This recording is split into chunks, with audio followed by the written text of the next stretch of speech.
Faisal minta Dodi Sudrajat minta maaf dulu, sebelum datang ke rumah dan temui Gala Sky. Ayah Bibi Andriansyah, Faisal, meminta sang besan, Dodi Sudrajat untuk segera meminta maaf padanya. Permintaan maaf tersebut berkaitan dengan ucapan-ucapan yang pernah dilontarkan Dodi pada keluarga Faisal. Faisal meminta ayah Vanessa Angel meminta maaf lebih dulu sebelum berencana untuk datang ke rumahnya dan bertemu sang cucu, Gala Sky.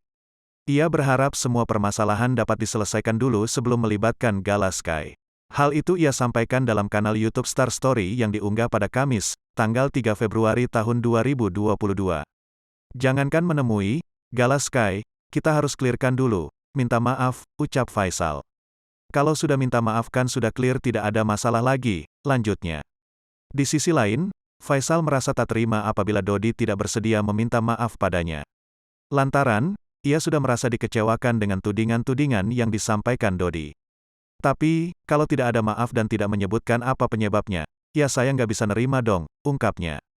Bagaimana batin saya menerima itu, lanjutnya.